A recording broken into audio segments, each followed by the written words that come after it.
তুই কারো মৃত্যু দেখো নাই? তুমি কোনো কবরস্থানে যাও নাই? তুমি কোনো লাশের জানাজা পড়ো নাই?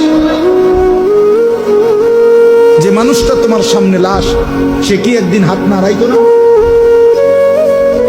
কথা বলে না? তার চক্ষু খোলা ছিল না কোনোদিন? সে কি একদিন দৌড়ঝাঁপ করে নাই দুনিয়ায়? সে এখন সে হাসে না কেন? তার হাত নড়ে না কেন? দয়া করে বুঝতে শিখে। আল্লাহ তাআলা বলছে, ওয়াল তানজুর নাফসুম মা কদ্দামাত লিগাদ। আমার বান্দা, খেয়াল করো আগামীকাল কিয়ামতের জন্য তুমি আজকের দুনিয়া থেকে কি পাঠাচ্ছ। এটাই তোমার আখিরাতের পুঁজি সংগ্রহের জায়গা। দুনিয়া এখান থেকেই আখিরাতের জন্য পাঠাইতে হবে। মা কদ্দামাত, হিসাব করো আখিরাতের জন্য কি পাঠাইছো। ওয়াত্তাকুল্লাহ। এরপরে আল্লাহ আবার বলতেছেন, বান্দা আবারও বলছি, কথাটা ফেলে দিও না, আমাকেই ভয় করো, গুনাহ ছাড়ো, নেক আমলে অভ্যস্ত হও। ইন্নাল্লাহা খাবীরুম বিমা তা'মালুন। এরপরে আল্লাহ বলেন, শোনো বান্দা ঈমানদার, তোমাকে বলছি আমি কিন্তু তোমরা যা করছো তার পূর্ণ খবর রাখছি। এক বিন্দু আমার থেকে আড়াল করতে পারবা না। এমনকি হৃদয়ের ভিতরের যেই কথাগুলো খোদার কসম কোরআনে আছে, আল্লাহ তাআলা বলে, বান্দা কিয়ামতের দিন তোমার অন্তরের ভিতরে যে কথাগুলো উঠানামা করতো, ভালো মন্দ, আমাদের হৃদয়ে অনেক কথা আছে না? আমরা বলি না যে বেটা মনে আরো অনেক দুঃখ আছে, বা আমার আরো মনে অনেক কথা আছে।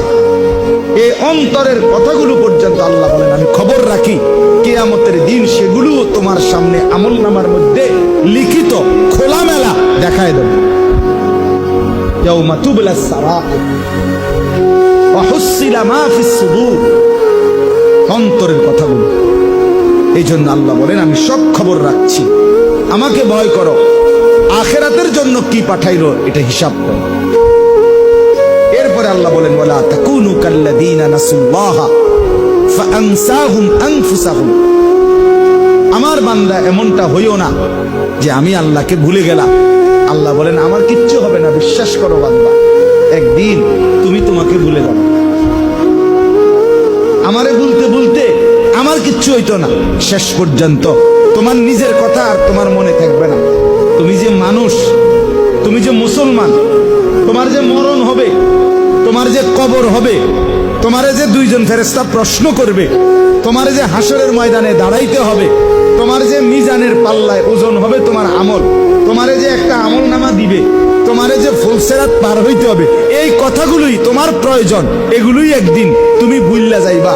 শুধু দুনিয়া দুনিয়া, ব্যস্ততায় ব্যস্ততায় একদিন দেখবা সব কিছু জায়গাত রাইখা, দোকান দোকানের জায়গায়, বিল্ডিং বিল্ডিং এর জায়গায়, গাড়ি গাড়ির জায়গায়, সব তোমার জায়গায় যেটা যেখানে ছিল ওইখানে রাইখা দুনিয়া তোমারে লাথি দিয়া কবরে ফেলায়।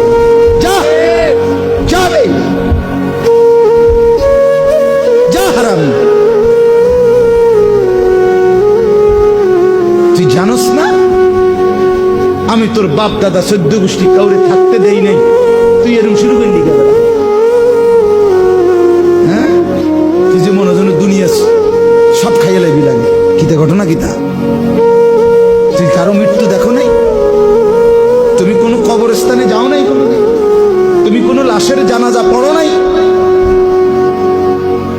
যে মানুষটা তোমার সামনে লাশ, সে কি একদিন হাত নাড়াইতো না? কথা বলে না? তার চক্ষুই খোলা।